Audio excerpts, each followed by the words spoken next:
بسم اللہ الرحمن الرحیم. ناظرین، ربیع الاول شروع ہو چکا ہے اور ہمارا ارادہ یہ ہے کہ ہم تقریباً روزانہ ہی اس پروگرام کو لے کر چلیں، کیونکہ سوالات بہت سارے ہوتے ہیں آپ کے، اور آیتیں جن سے استدلال کیا جاتا ہے ربیع الاول منانے کا، احادیث جن سے استدلال کیا جاتا ہے ربیع الاول منانے کا، ان سب کی وضاحت میں ایک دفعہ مفتی صاحب سے لینا چاہتا ہوں.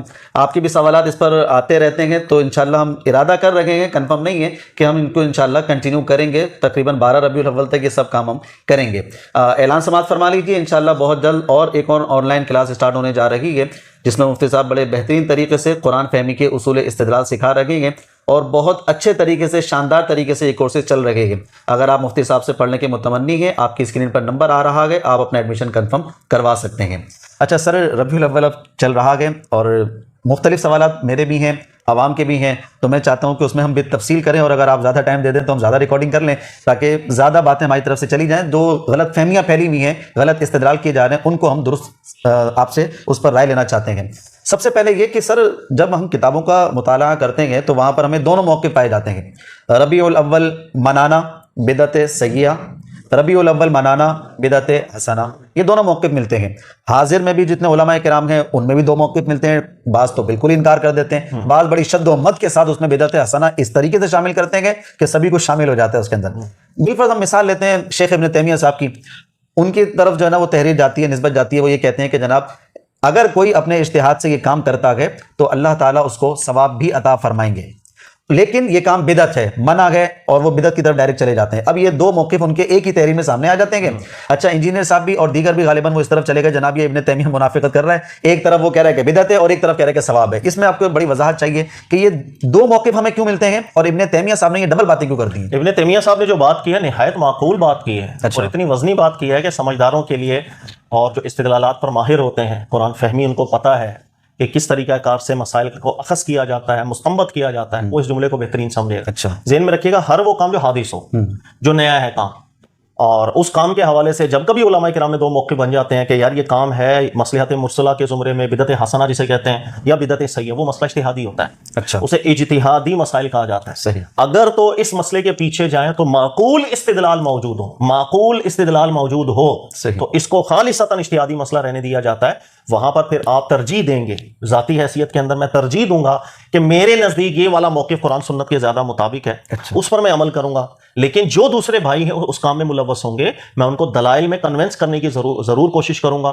بدعتی یا جہنمی میں نہیں بلاؤں گا اس کو، جب تک وہ اپنے اجتہاد کے اندر ہے، چاہے خطا میں دلیل دے رہے، علم سے بات کر، لیکن معقول پیچھے وجہ استدلال معقول ہو، اس وقت تک اللہ ان کو ثواب بھی دیں گے اپنی نیت پر، اپنے اجتہاد پر. یہی چیز ہر اس مسئلے کے اندر ہوتی ہے جس میں اجتہاد کا تعلق ہوتا ہے. ربیع الاول کا جو معاملہ ہے وہ بھی ایسا ہے کہ ہمارے یہاں دیکھیں، اول تو بہت سے ہم زبردستی کے استدلال بنا دیتے ہیں نا، کہ ہم کہتے ہیں کہ بھائی وہ اسی پر میں نے صحابہ کرام سے چلتا آ رہا ہے. وہ کئی میں نے کچھ تقریریں بھی سنی، ابو بکر صدیق بھی جو ہے نا صدقہ کیا کرتے تھے، چاروں کے حوالے سے. تو جب ہم جھوٹی حدیثیں سناتے ہیں نا تو پھر یہ بات غلط ہو جاتی ہے. معقول استدلال دیکھنا چاہیے کہ اگر موجود ہو مسئلہ اجتہادی. تو ابن تیمیہ صاحب نے بہت پیاری بات کی تھی، وہ غلط بات انہوں نے نہیں کی تھی. اچھا چلیں ٹھیک ہے، یہاں پہ تو درست ہو گیا. اب جو آپ کہہ رہے ہیں کہ پیچھے اگر معقول استدلال ہے تو چلو ٹھیک ہے، بات سمجھ میں آتی ہے، ٹھیک ہے، ہم تھوڑا احتیاط کر لیں گے، چپ رہیں گے. اب معقول وجہ پیچھے کیا لگتی ہے آپ کو؟ کون سا ایسا استدلال ہے کہ جس سے آپ بدعت حسنہ کی طرف بھی جا سکتے ہیں؟ دیکھو، معقول استدلال یہ نہیں ہے کہ کوئی صریح قرآن کی نص ہے کہ تم 12 ربیع الاول کو عید کا دن قرار دے کر، کوئی نبی علیہ الصلوۃ والسلام نے ایسی تعلیم، ایسا کچھ بھی نہیں ہے. معقول استدلال کا مطلب یہ ہوتا ہے کہ کوئی بھی کام حادث ہے، آپ کو اس کی ایک اصل قرآن سنت کے اندر ایسی مل رہی ہے کہ جسے ہم وجہ استدلال قرار دے سکتے ہیں، تو وہ بالکل ملتی ہے. آپ غور کریں کہ ہمارے دین کے اندر، دین چونکہ فطری دین ہے، فطرت کے مطابق دین ہے، تو ہماری ایک نیچرلی بہت سی فیلنگز ہیں جس کو مسلمان، کافر، کوئی بھی شخص ہو، اس کے اندر اللہ تعالیٰ نے وہ فیلنگز رکھی ہوتی ہیں. اور وہ یہ کہ ہر وہ جگہ یا ہر وہ وقت جس کے ساتھ کوئی نہ کوئی ایسا حادثہ منسوب ہو، کوئی بھی ایسا واقعہ منسوب ہو جو کسی اچھی یادگار ہو، نعمت کا اس وقت کے اندر کوئی ظہور ہوا ہو، یا کوئی بہت ہی بھیانک حادثہ ہوا ہو، ان دونوں صورتوں کے اندر وہ جگہ اور وہ وقت، جب کبھی وہ وقت ہمارے سامنے آئے گا تو اس وقت کے لیے ہمارے لیے فیلنگز پیدا ہو جائیں گے، ماضی بہت کچھ یاد آنے لگ جائے، یا ہم جب اس جگہ کے اوپر جاتے ہیں تو اس جگہ کا نظارہ کر کے ہمارے اندر فیلنگز پیدا ہونا شروع ہو جاتے ہیں. یہ جو فیلنگز ہیں نیچرل فیلنگز ہیں. اس اصل کو پہلے سمجھیے گا. پہلے دنیاوی مثالوں سے سمجھاتا ہوں. کسی کے گھر میں ایکسیڈنٹ ہو جائے، مثلا کسی کے والد صاحب کا ایکسیڈنٹ ہوا تھا فلاں چوک پر، بڑا سیریس ایکسیڈنٹ ہوا تھا، 6 مہینے ہاسپٹل رہے تھے، اللہ نے زندگی دی. ایک حادثہ ہوا تھا کسی وقت اور جگہ پر.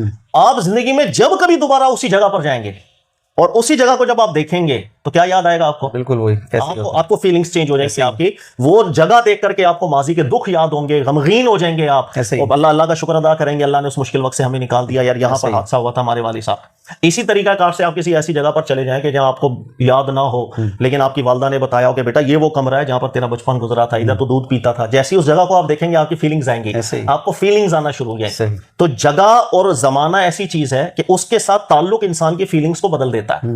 اسی لیے آپ دیکھیں گا ہمارے دین نے بہت سی عبادات ایسی رکھی ہیں کہ جس کے اندر زمانے کا بھی تعلق ہے، جگہ کا بھی تعلق ہے۔ اچھا، اللہ تعالیٰ نے فرمایا شہر رمضان الذی انزل فیہ القرآن، رمضان کے مہینے میں قرآن نازل ہوا، اسی مہینے کے روزے فرض کر دیے۔ یہ تعلق کیا ہے؟ اس لیے کہ وہ مہینہ ہے کہ جب یہ مہینہ آئے گا، اس مہینے میں اللہ کی چونکہ ایک بہت عظیم نعمت آئی تھی قرآن، ایک فیلنگز انسان کی چیز ہے، اس کا خود لگاؤ ہونا شروع ہو جائے گا اللہ کی طرف۔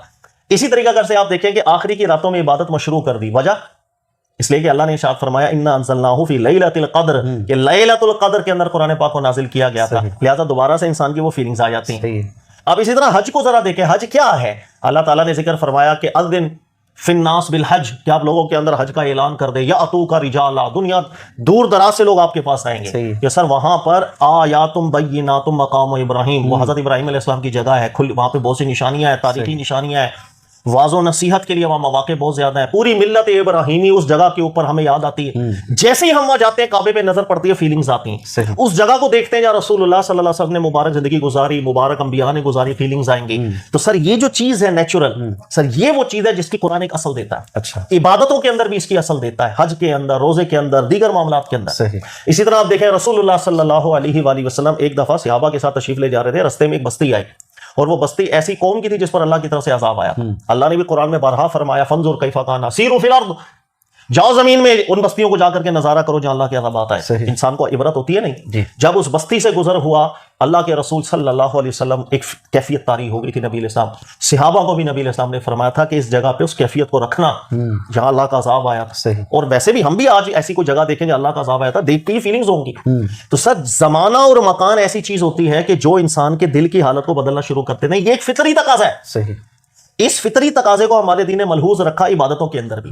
اب میرا آپ سے سوال ہے، اگر کہیں پر بھی ہمیں پتا چل جائے ربیع الاول پہ آنے سے پہلے، ایک دو اور میں مثالیں آپ کو دے دوں کہ آپ یہاں سے چلے جائیں مکہ یا مدینہ منورہ چلے جائیں یا کہیں دنیا کے چلے، اور آپ کو اچانک پتا چلے وہ شخص بولے، اور حقیقی بات ہو، فرضی طور پر میں کہہ رہا ہوں لیکن آپ سمجھنے کے لیے، کہ وہ شخص بولے کہ یار میرے پاس ہے رسول اللہ صلی اللہ علیہ وسلم کا کرتا مبارک، اور وہ سچا ہو اور وہ آپ کے جب سامنے لے کر کے آئے گا، سر آپ جب اس چیز کو دیکھیں گے کیفیت ہوگی یا نہیں ہوگی؟ سر بس یہ اس فطرت کو اپنے ذہن میں رکھیں۔ زمانے کے ساتھ، مکان کے ساتھ جو نسبتیں اور حادثات، واقعات ہوتے ہیں، یہ انسان کی ایک فطری طور کے اوپر اس کی فیلنگز کو اجاگر کرتے ہیں۔ جب یہ فطرت ہے، ہمارا دین فطرت کے خلاف نہیں ہو سکتا۔ یہی وجہ ہے آپ دیکھیں گے کہ جس دن ہماری پیدائش ہوتی ہے نا، یا میرا بچہ پیدا ہوا یا میں پیدا ہوا، وہ بہت بڑی نعمت ہے، اولاد بہت بڑی نعمت ہے۔ یہی وجہ ہے کہ مسلم ہو، کافر ہو، کوئی بھی ہو، جب بھی وہ دن آتا ہے، وہ مہینہ آتا ہے، تو ایک الگ ہی فیلنگز آنا شروع ہو جاتی ہیں۔ لوگ برتھ ڈے بھی سیلیبریٹ کرتے ہیں، کیوں؟ نیچرلی فیلنگز آئیں گی، ہر روز گزرے گا، لیکن جیسے ہی وہ تاریخ آئے گی کہ جس میں آپ پیدا ہوئے تھے، اور آپ کو جیسے ہی پتا چلے گا آپ کے اندر بھی فیلنگز آئیں گی، یار آج میں پیدا ہوا تھا۔ تو یہ نیچرل فینومینا ہے، اس لیے پوری دنیا برتھ ڈے کی طرف جو ہے نا ایک وہ کھنچتی ہے کہ یار اس دن وہ نعمت حاصل ہوئی تھی۔ یہ وہ وجہ جب آپ کو اس فطرت کا سمجھ میں آئے گا، وہ اصل ہے جس کو قرآن نے ثبت رکھا۔ اب ہمیں اگر پتا چل جائے کہ رسول اللہ صلی اللہ علیہ وآلہ وسلم اس مہینے اس دن مبارک پیدا ہوئے تھے، ایک نیچرل فیلنگز ہے سر، اس نیچرل فیلنگ کو کوئی حرام نہیں بول سکتا، کوئی بدعت نہیں بول سکتا۔ اس فیلنگز کے اندر آ کر کے انسان ایک عمل اگر کر لے، درود پڑھے، نماز پڑھے، قرآن پڑھے، اس نیکیوں کو کبھی کوئی بدعت سیئہ نہیں بولا جا سکتا۔ اچھا، یہی وجہ، اب آپ علماء کو پڑھیں، اگر ماضی کے جتنے علماء ہیں ان سب نے ذکر کیا، ابن حجر عسقلانی کو پڑھ لیں، سیوطی صاحب کو پڑھ لیں، دیگر اور محققین کو، ان سب نے ذکر کیا کہ اس فرحت کے اندر، اس فیلنگز کے اندر جب انسان نیکیاں کرتا ہے، یہ کبھی بھی سیئہ کام نہیں ہو سکتا، کہ یہ فطرت ہے، اور یہ جو فطرت ہے یہ قرآن نے اصل رکھی ہوئی ہے۔ اس کو میں ایک اور مثال سے سمجھاتا ہوں، جیسے میں نے ابھی آپ کو کہا کہ آپ کے سامنے اگر ایک اللہ کے رسول پاک صلی اللہ علیہ وسلم کی بارگاہ بڑی اعلیٰ ہے، سر مجھے آپ یہ بتائیں، آپ کو اس دنیا میں سب سے اچھا عالم دین جو آپ کا دل کرتا ہو کہ یار کاش میں اس سے پاس بیٹھوں، ملاقات، کون ہے؟ کوئی ایک شخص بتائیں۔ امام کعبہ، امام کعبہ بالفرض ہے، اور بڑی چاہت ہے آپ کو کہ یار میں کاش ملوں۔ ایک دن ایسا ہو جائے کہ میں اچانک آپ کو لے کے جاؤں اپنے ساتھ اور چلا جاؤں کسی گھر کے اندر، آپ کی آنکھ کھلے اور سامنے جو بھائی یہ ہے وہ گھر امام کعبہ صاحب کا، اب آپ بتائیں کیا کریں گے؟ بڑی عجیب سی فیلنگ، عجیب سی فیلنگز ہوں گی، اور اس فیلنگز کے اندر آ کے آپ کچھ نہ کچھ ایکٹ کر بیٹھیں گے، جذبات کا اظہار کر بیٹھیں گے۔ سامنے اگر امام کعبہ ہوں گے، فرتے محبت سے شاید جا کر کے ان کو پکڑ لیں گے آپ، جا کر کے کچھ بھی ہو سکتا ہے۔ تو جب اس محبت اس فطری فیلنگز کے اندر آ کر کے انسان کو پتہ چلے آج میرے نبی علیہ الصلوۃ والسلام کی مبارک ولادت تھی، پورا دین اسلام کی تاریخ اس کے ذہن میں آ جاتی ہے، قرآن کی نعمت ذہن میں آ جاتی ہے، آٹومیٹیکلی ایک فیلنگز پیدا ہو جائیں گی. اس فیلنگز کے اندر آ کر وہ اگر حسنات کا پرابلم صرف یہاں پر آ جاتی ہے، وہ علماء کرام جو اس کو بدعت سمجھتے ہیں وہ کبھی بھی اس فیلنگز کو بدعت نہیں کہتے. صحیح، یہ ذات ذہن میں رکھیے گا. میں بہت سے حوالے بھی آپ کو بھی پڑھا دیتا ہوں. اس فیلنگز کو وہ کبھی بھی بدعت نہیں اچانک کوئی خیال آ گیا بھائی میرے نبی پیدا ہوئے تھے، اس دن پیدا ہوئے، یا چلو یہ مہینہ تھا یا کوئی بھی دن تھا، چلو بس اچانک خیال آیا کہ میرے نبی پیدا ہوئے تھے، مجھے ہدایت ملی، قرآن ملا، بڑے نبی کے اخلاق مجھے سیکھنے کو ملے، میرا کا دل کر رہا ہے کہ میرے نبی نے سکھایا غریب کی مدد کرنی چاہیے، میں نے کر دی. تو یہ چیز آپ بتانا چاہتے ہیں؟ یہ بتانا چاہتے، چاہے وہ اس دن ہو، چاہے 12 تاریخ کو ہو، اس مہینے کو ہو، کسی بھی پورے سال میں کبھی بھی ہو، اس کو کبھی کوئی منع نہیں کرتا. صحیح. تو جو علماء کرام اس کو پھر بھی بدعت کہتے ہیں نا، سیئہ کے ذمہ، وہ اس لیے کہتے ہیں کہ جتنے بھی مبارک انبیاء کرام علیہم الصلوۃ والسلام تشریف لائے، یہ فطری تقاضا تو موجود تھا، لیکن کسی بھی شریعت کے اندر کسی بھی نبی کی یوم ولادت کو مشروع نہیں رکھا گیا بطور عید کے سیلیبریٹ کرنے. صحیح ہے. ابراہیم علیہ الصلوۃ والسلام تشریف لائے، نوح علیہ الصلوۃ والسلام تشریف لائے، موسیٰ علیہ السلام تشریف لائے، عیسیٰ کریم علیہ السلام تشریف لائے. حالانکہ قرآن کی نص موجود ہے کہ اس دن سلامتی ہو جس دن ہم پیدا ہوئے، اس کے باوجود بھی اس دن کو اللہ کی طرف سے مشروعیت نہیں ٹھہرائی. بالکل ٹھیک. اور خود رسول اللہ صلی اللہ علیہ وسلم نے بھی اپنی ولادت کے دن کو مشروع نہیں ٹھہرایا اس حساب سے کہ ہم ہر سال عید کریں. صحیح ہے. لہٰذا جب تک مشروعیت ثابت نہ ہو تو یہ جو فیلنگز ہے پوری سال کے لیے ہم رکھیں گے کہ کبھی بھی آئے یہ فیلنگز، اس میں نیک کام کر لیں گے تو ٹھیک ہے، لیکن اس کو جب رسم کے طور پر لے کے چلے جائیں گے نا، اس کو وہ پھر بدعت کہیں گے کہ مشروعیت ثابت ہونی چاہیے. اس کی میں بہترین مثال آپ کو دوں، جیسے نبی پاک علیہ السلام سے جو زیادہ سے زیادہ چیز ثابت ہو جاتی ہے نا، ہے تو تھوڑا سا اختلاف روایت میں، لیکن جمہور علماء کے نزدیک روایت صحیح ہے، مسلم کی جو ہے کہ پیر کے دن نبی علیہ السلام روزہ رکھا کرتے تھے کہ اس دن ہم پہ وحی کا آغاز بھی ہوا، ولادت بھی ہوئی. صحیح. اچھا، اب یہ جو عمل نبی علیہ السلام نے مشروعیت اس چیز کی رکھی، اس چیز کی مشروعیت پورا سال رکھیں گے تو یہ تو عین سنت بن گیا. اس کے علاوہ کی مشروعیت ثابت نہیں ہوتی. یہی وجہ ہے کہ آپ ابھی چلے جائیں مکہ میں یا مدینہ میں، آپ دیکھیں گے ہر پورا کا پورا سال، ہر پیر کو، ہر جمعرات کو وہاں سحری بھی ہوتی ہے، سب کے لیے اہتمام ہوتا ہے، افطاری کا بھی اہتمام ہوتا ہے، پورا سال ہوتا ہے. صحیح. تو وہ یہ اس اہتمام کو، یعنی کہ حقیقتاً آپ دیکھیں جس کام کو نبی علیہ السلام نے مشروع رکھا تھا اس پر عمل ہو رہا ہے. حرم کے علماء بھی کرتے ہیں، پورا عرب کرتا ہے، لیکن ہم لوگ سمجھتے ہیں کہ شاید وہ پورا سال وہ اصل چیز چھوڑ دی اور سال میں ایک دن پر آ گئے. تو یہ چیز ہے وہ تھوڑا، اب آپ کو خاص مجھے امید ہے کہ سمجھ میں آ گیا ہوگا کہ کیوں دو موقفات بنے ہیں اور ایکچولی اصل پیچھے کیا ہے. صحیح. بڑے بہترین طریقے سے آج آپ نے یہ بات سمجھائی ہے، پرسنلی مجھے بڑے بہترین طریقے سے سمجھ میں آئی ہے، ناظرین کو بھی سمجھ میں آئی ہوگی. اور دیگر علماء کرام، ابن حجر اسقلانی ہیں، دیگر جو بڑے بڑے ائمہ گزرے ہیں، انہوں نے جو منکرات کے ذریعے اس کو حرام قرار دیا، منع کیا کہ نہیں جناب یہ نہیں ہونی چاہیے. یعنی نبی علیہ الصلوۃ والسلام کی محبت میں آ کر انسان منکرات میں مبتلا نہ ہو جائے. اگر اس میں مبتلا ہو رہا ہے تو وہ بدعت سیئہ میں ڈالے، اس وجہ سے کہتے ہیں. ورنہ اگر وہ فیلنگ کے ذریعے، جیسے آپ کہہ رہے ہیں، اگر آپ کو فیلنگ آتی ہے کسی بھی وقت پورے سال میں سے، آپ کوئی بھی نیک کام کر دیتے ہیں بغیر تعین کے، بغیر رسم بنائے، تو یہ بالکل درست ہوتا ہے، اس میں کوئی مسئلہ نہیں ہے. یہ بات ان کی عبارت میں بڑے اچھے طریقے سے سمجھ میں آ گئی. بہت اچھا سمجھایا سر آپ نے، بہت شکریہ. اللہ تعالیٰ آپ کو برکتوں سے نوازے.